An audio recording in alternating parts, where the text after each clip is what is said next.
Assalamualaikum warahmatullahi wabarakatuh. Shalom, damai sejahtera bagi kita semua. Perkenalkan, nama saya Erik Alfonsius, dosen dari Universitas Samratulangi, Fakultas Ilmu Pengetahuan Alam, Program Studi Sistem Informasi.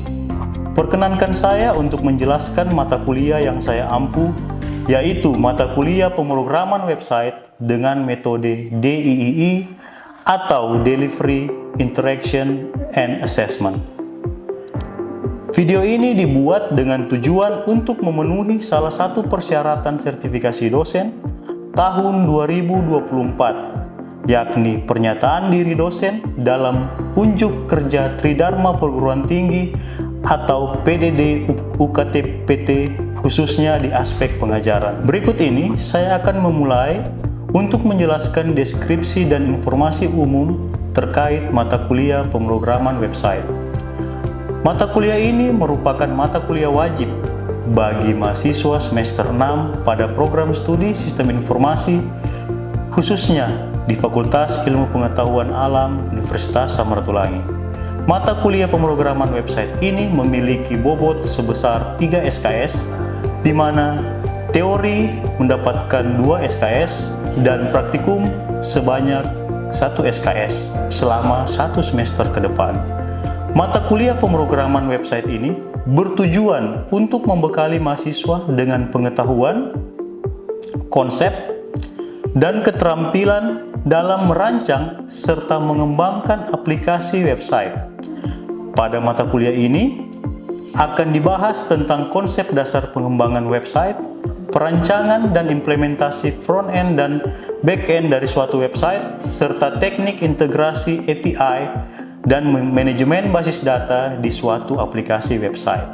Sistem pembelajaran yang ada pada mata kuliah pemrograman web dilaksanakan secara sinkronus dan asinkronus dengan menggunakan metode pembelajaran yang efektif, aktif, dan mengutamakan peran dan keaktifan mahasiswa dalam proses pembelajarannya, yakni pembelajaran kolaboratif, diskusi kelompok, dan penugasan berupa studi kasus melalui suatu portal namanya Portal Inspire.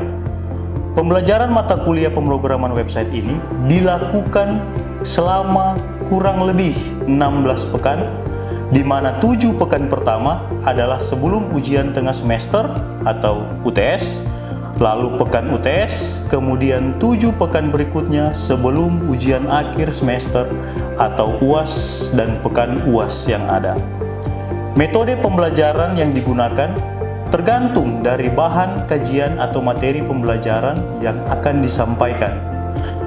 Semisal, pekan sebelum UTS akan menggunakan metode e-learning dan pekan sebelum UAS akan berfokus pada diskusi kelompok dan penyelesaian studi kasus. Bentuk perkuliahan secara sinkronus dilakukan secara tatap muka di ruang kelas dan di lab komputer, sedangkan pelaksanaan perkuliahan secara asinkronus dilakukan menggunakan grup WhatsApp atau Portal Inspire yang digunakan di Universitas Samratulangi. Portal Inspire juga dapat digunakan untuk memfasilitasi mahasiswa dalam berdiskusi perihal mata kuliah pemrograman website ini dan penugasan secara mandiri maupun kelompok. Evaluasi hasil pembelajaran mata kuliah pemrograman website didapatkan dari berbagai proses. Pertama, kuis interaktif, penugasan, diskusi kelompok, ujian tengah semester, dan ujian akhir semester. Kuis interaktif dilakukan sebanyak 2 kali, penugasan terstruktur baik secara mandiri maupun kelompok dilakukan sebanyak 5 kali. Lalu diskusi kelompok di mana penilaiannya didasarkan pada rubrik diskusi yang ada di dalamnya memuat keaktifan setiap anggota kelompoknya. Kemudian proyek akhir dilakukan dengan menggunakan presentasi proyek pada setiap kelompok yang telah ditentukan. Pembobotan untuk setiap bentuk evaluasi hasil pembelajaran adalah kuis interaktif sebanyak 25%, penugasan kelompok dalam bentuk proyek sebanyak 30%, tugas mandiri sebanyak 15%, UTS sebanyak 10%, dan UAS sebanyak 20% dengan total pembobotan hasil evaluasi pembelajaran sebesar 100%. Demikian informasi yang bisa saya sampaikan mengenai mata kuliah pemrograman website untuk mahasiswa program studi Sistem Informasi Fakultas Ilmu Pengetahuan Alam Universitas Samratulangi Manado. Berikut merupakan cuplikan dari proses pembelajaran yang saya laksanakan secara sinkronus tatap muka di ruang kelas. Ya, Assalamualaikum warahmatullahi wabarakatuh. Selamat pagi. Salam damai sejahtera bagi kita semua. Shalom, namo buddhaya, salam kebajikan ya. Pagi semua ya. Nah, sehat? Sehat? Ya, sehat. Sebelum kita masuk ke mata kuliah ini, pembelajaran mata kuliah ini, boleh kita buka dengan doa. Doa nanti akan dibawakan dengan kepercayaan saya, Kristen Katolik ya. Nanti menyesuaikan. Saya akan memberi waktu untuk berdoa. Untuk kelancaran mata kuliah kita hari ini, berdoa dimulai.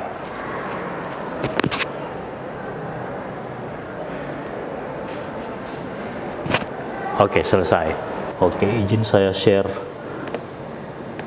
Ya, kita lihat di sini untuk mata kuliah pemrograman website itu untuk koordinator pengembang RPS-nya atau koordinator mata kuliahnya itu ada Ner Winsiweku ya, sebagai dosen penanggung jawab ya. Penanggung jawab. Beliau juga sekarang sebagai wakil dekan 1. Nah, untuk koordinator bidang keahlian di bidang pemrograman website itu sendiri, dan untuk koordinator program studi atau ketua program studinya Enci Kristi J. Montolalu ya. Kira-kira seperti yang ada di sini. Untuk CPL-nya, CPL yang akan dikembangkan atau yang harus didapat dalam lulusan program studi yang ada, program studi sistem informasi ini, dibebankan kepada yang pertama, menunjukkan sikap bertanggung jawab atas pekerjaan di bidang keahliannya secara mandiri. Kemudian yang kedua, menginternalisasi nilai, norma, dan etika akademik. Jadi ini penting juga ya, etika akademik itu lebih ke soft skill dari kemampuan mahasiswa itu sendiri. Kemudian yang ketiga, menginternalisasi prinsip-prinsip belajar sepanjang hayat, literasi teknologi, literasi manusia, mampu memahami tanda-tanda revolusi industri 4.0. Kita tahu sama industri 4.0 itu mengutamakan informasi. Jadi siapa yang memegang informasi, siapa yang memegang data, dia yang akan menguasai dunia. Kira-kira seperti itu. Kemudian yang keempat dan yang selanjutnya, mampu menerapkan pemikiran logis, kritis, sistematis, dan inovatif dalam konteks pengembangan atau implementasi ilmu pengetahuan atau teknologi yang memperhatikan nilai-nilai humaniora yang sesuai dengan bidang keilmuannya. Kira-kira kalau kita di sistem informasi, bagaimana membuat sistem informasi itu berkaitan erat dengan pemrograman website ya. Website yang kita buat akan menghasilkan suatu informasi. Ya, kira-kira seperti itu. Kemudian yang terakhir, ini kemampuan dasar di bidang MIPA itu sendiri. Jadi, menguasai konsep MIPA dasar yang berkaitan dengan bidang keilmuan. Bidang keilmuan yang dimaksudkan di sini, menguasai konsep teknologi informasi sebagai pendukung di dalam menguasai bidang ilmu program studi.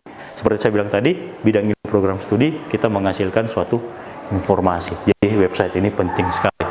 Untuk CPMK-nya, sudah dibentuk di sini, ada 1, 2, 3, dan seterusnya. Ada 9 CPMK. Ada 9 capaian pembelajaran mata kuliah. Pertama, mahasiswa mampu menjelaskan seluk-beluk informasi. Jadi dari website itu sendiri untuk membentuk informasi. Masih teknologi dan pembuatan website. Jadi cara membuat suatu website, alur teknologinya seperti apa nanti akan dijelaskan pada penjelasan hari ini. Ya. Kemudian kedua, untuk pertemuan kedua, mahasiswa mampu menjelaskan scripting HTML. Ketiga, mampu menjelaskan penggunaan CSS. Keempat, mampu menggunakan Dreamweaver atau bahasa Indonesia ini tools dalam pemrograman. Bisa menggunakan yang lain, bisa menggunakan VS Code, bisa menggunakan Dreamweaver, Notepad++, dan lain sebagainya. Kelima, mahasiswa mampu menjelaskan PHP, sintaks PHP, dan form, membuat form yang ada. Kita tahu bersama kalau website itu ada 2 jenis, ada website statik dan website dinamis. Selanjutnya, keenam, mahasiswa mampu menjelaskan PHP MyAdmin sebagai GUI untuk membuat database. Jadi bagaimana membuat database, bisa menggunakan editor database yang lain. Selanjutnya, Mahasiswa mampu membuat koneksi database dan mampu membuat aplikasi dengan PHP dan MySQL.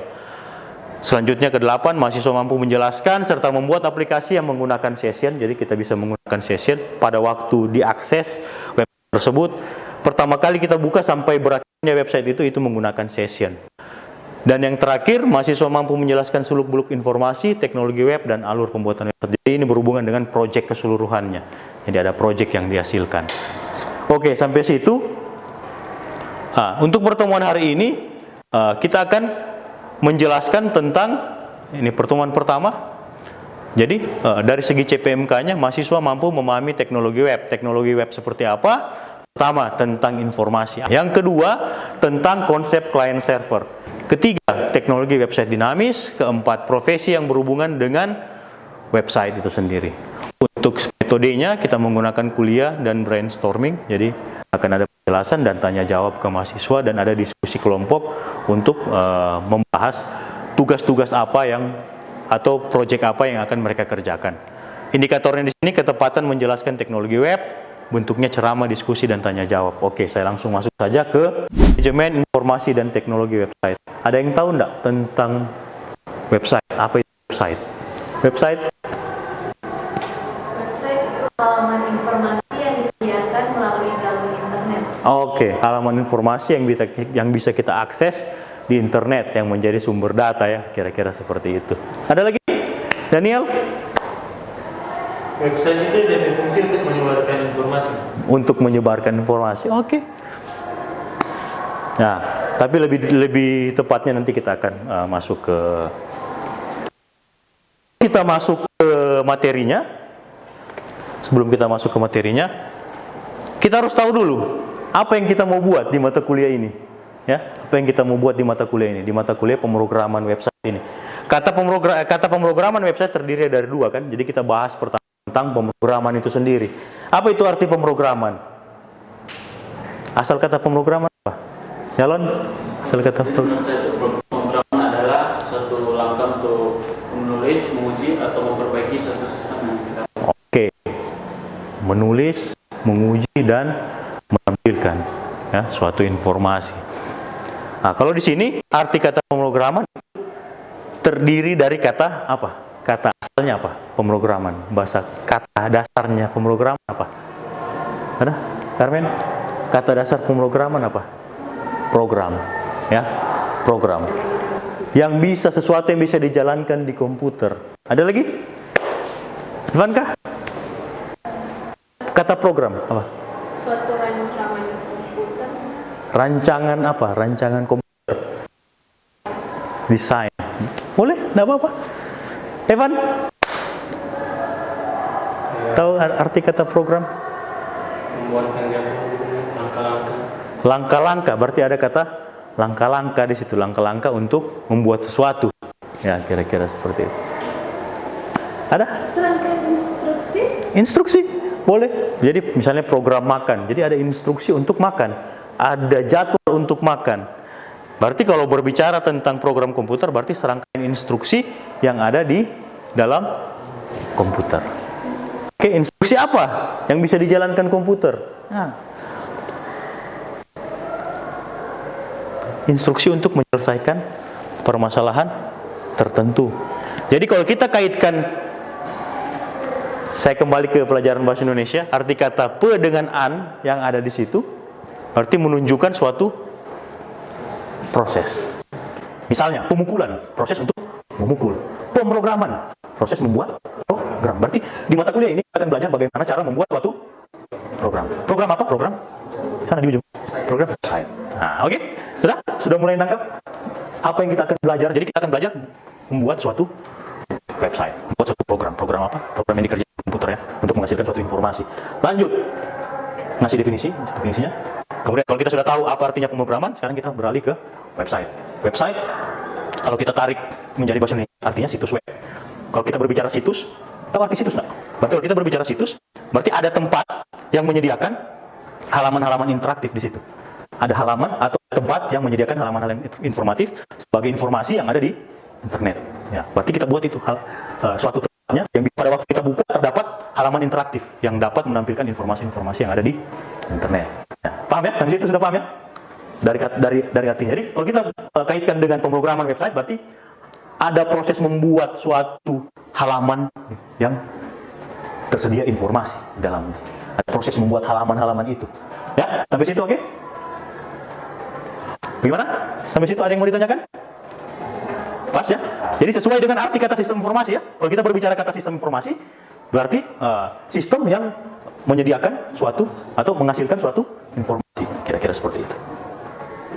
Nah, kalau kita kaitkan secara umum, arti kata pemrograman website, proses membuat rangkaian instruksi atau source code yang dapat menampilkan halaman interaktif, yang dapat menampilkan informasi yang ada di internet. Kira-kira seperti itu. Nah, kira-kira ini ya.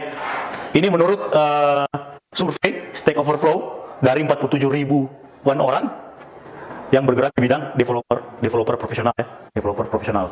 Tidak terbatas pada apapun itu.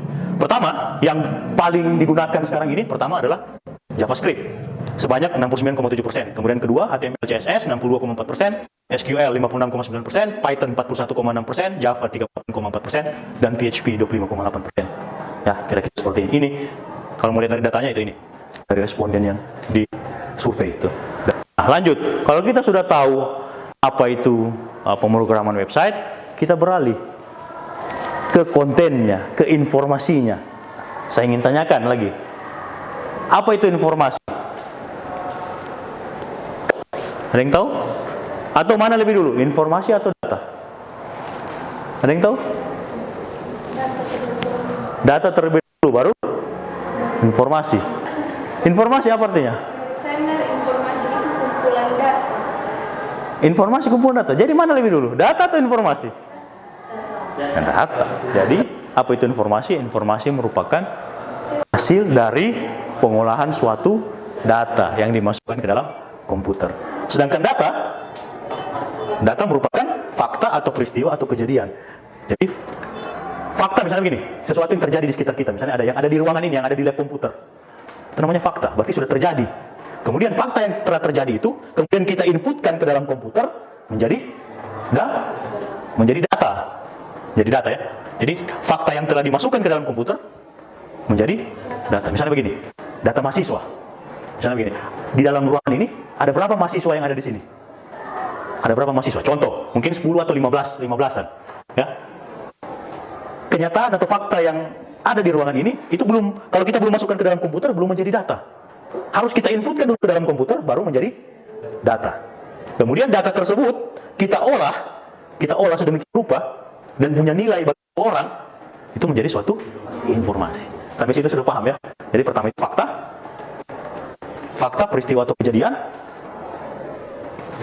diinput ke dalam komputer menjadi data, data yang diolah, dan memiliki arti untuk seseorang dinamakan informasi. Saya lanjut. Jadi manfaat informasi itu ada banyak di berbagai bidang. Ada bidang pendidikan, ekonomi, entertainment, sosial, hukum, dan lain-lain. Makanya saya bilang tadi kan, siapa yang kuasai informasi itu menguasai dunia.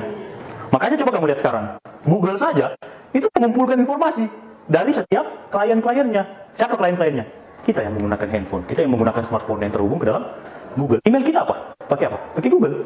Jadi data kita itu masuk ke Google. Portal Inspire yang kita gunakan sekarang ini untuk absensi dan lain sebagainya. Ya. Kira-kira seperti itu. Masih banyak sosial, hukum, masih banyak. Apalagi di bidang-bidang yang lain ini.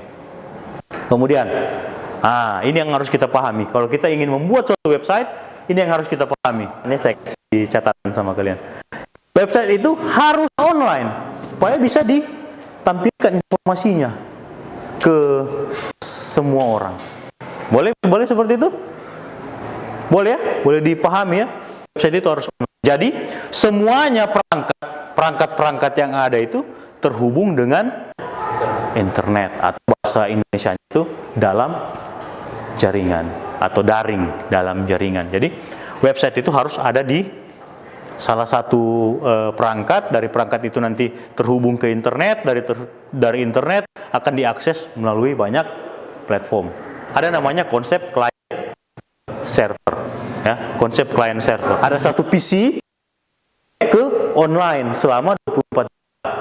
Dan itu PC tersebut harus speknya tinggi, ya. Dia karena dia tidak mati, dia berjalan 24 jam non-stop. Kamu bayangkan saja kalau komputer biasa 24 jam non-stop dia berfungsi. Sudah dapat kan mata kuliah OK dengan mata kuliah yang sebelumnya tuh, pengantar sebelumnya tuh. Nah, itu kira-kira seperti itu. Jadi file-file website yang kita buat, file scripting website yang kita buat tersebut akan tersimpan di server, dan dari server tersebut akan di-request dari berbagai macam klien. Itu namanya konsep client server. Selanjutnya, kalau sudah kita tahu konsep client server, artinya ini secara lebih detail lagi. Jadi file-file websitenya akan disimpan ke dalam server, dari server tersebut akan diakses oleh user atau klien di seluruh dunia. Bayangkan saja, ini semua sekarang ini seluruh dunia sudah pakai, bukan hanya di Indonesia doang.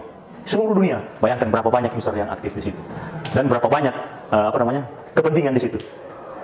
Kita yang kerja di dunia IT sekarang ini itu berdiri di atas telur emas. Bayangkan saja, telur emas maksudnya dia punya peluang besar di seluruh dunia ini untuk programming ini, ya. Semua dipakai di seluruh dunia, dari Google di Amerika, China, di Prancis, di mana itu banyak ya digunakan. Selanjutnya habis kita tahu, ada dua jenis website yang ada. Ada website statis, ada website dinamis. Kalau website statis, boleh saya perlihatkan di sini sebelum. Kalau website statis, artinya klien lewat aplikasi browser itu mengakses informasi dari server langsung, tidak perlu ada interaksi di dalamnya, tidak ada interaksi antara user satu dengan adminnya. Dia langsung akses scripting webnya, ya. Kemudian kalau website dinamis dia menggunakan namanya database server untuk tempat penyimpanan datanya. Kalau sudah berbicara tentang penyimpanan data, user atau klien bisa saling berinteraksi karena historinya, karena riwayatnya yang ada di dalam website tersebut akan tercatat. Dia masuk kapan, IP-nya berapa, dan lain sebagainya. Diakses dari negara mana, itu bisa dipantau semuanya karena tercatat di situ. Bisa kita simpan historinya. Kalau ini tidak ada, hanya menampilkan informasi saja tanpa ada interaksi di dalamnya. Nah, kalau seperti itu, kita kembali ke ini. Website dinamis merupakan sebuah website yang memungkinkan penggunanya untuk berinteraksi secara langsung. Tools yang harus digunakan. Pertama ada namanya server lokal.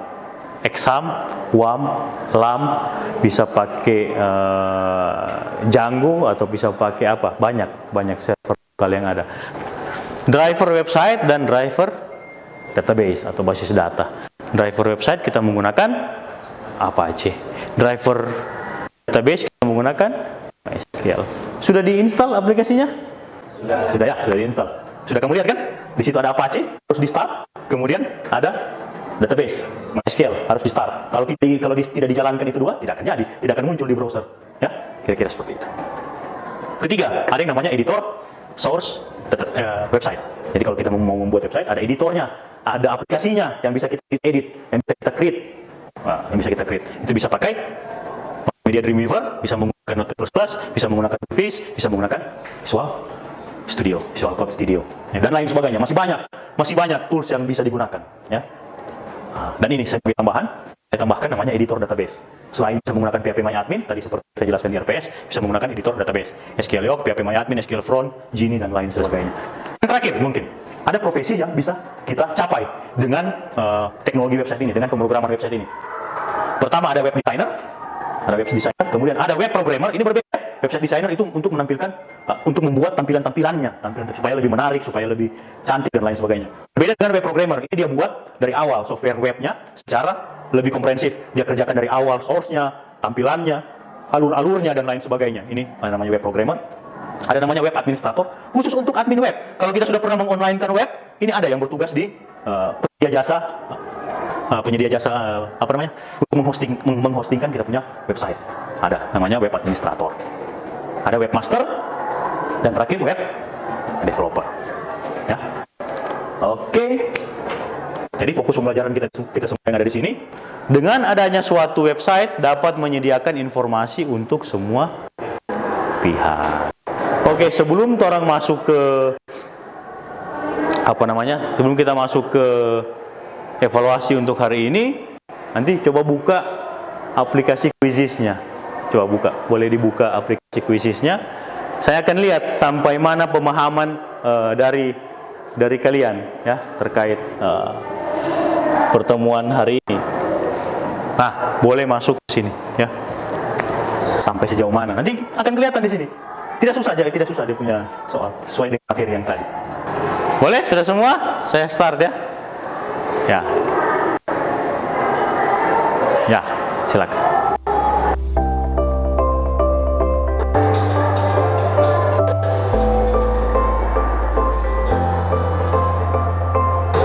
Di situ ada redemption question ya. Jadi kalau ada yang salah sebelumnya boleh diperbaiki ya. Boleh diperbaiki. Pin ya.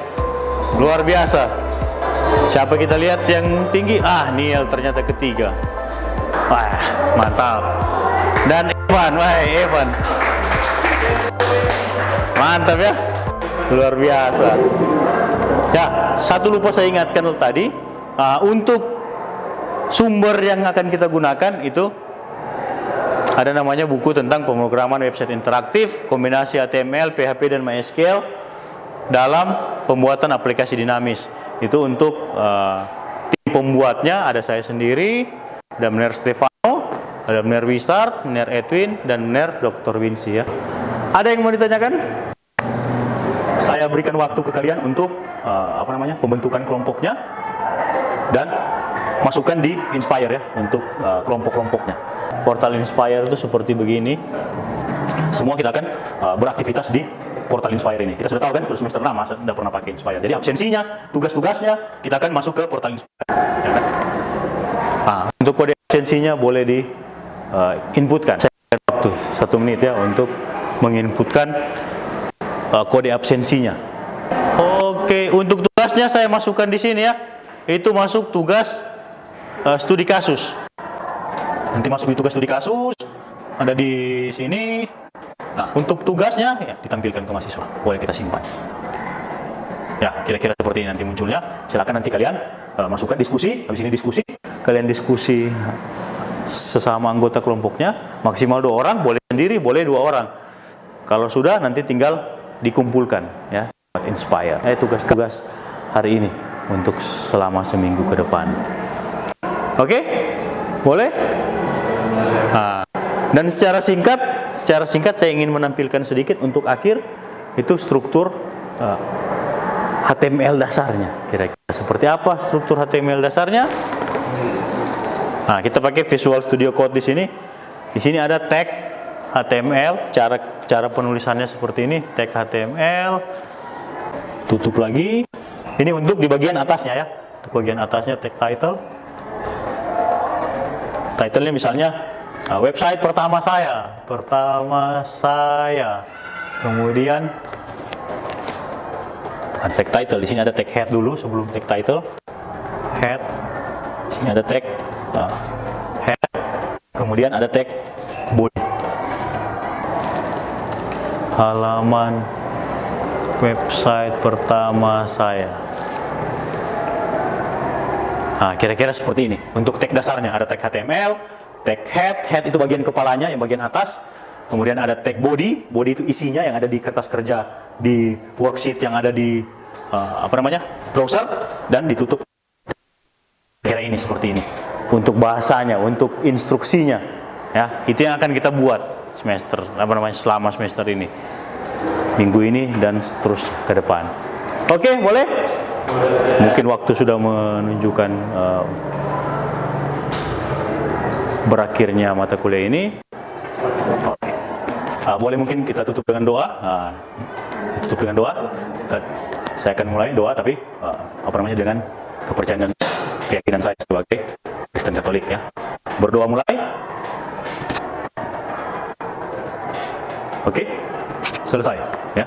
Grup WhatsApp, tanyakan di situ apa ada materi-materi yang ingin diketahui secara lebih lanjut dan seterusnya, kira-kira seperti itu. Boleh Daniel? Boleh. Boleh ya? Evan, Yalon dan lain sebagainya ya. Saya tutup. Assalamualaikum warahmatullahi wabarakatuh. Shalom, damai sejahtera. Sampai jumpa untuk pertemuan minggu depan lagi ya. Terima kasih semua. Terima kasih.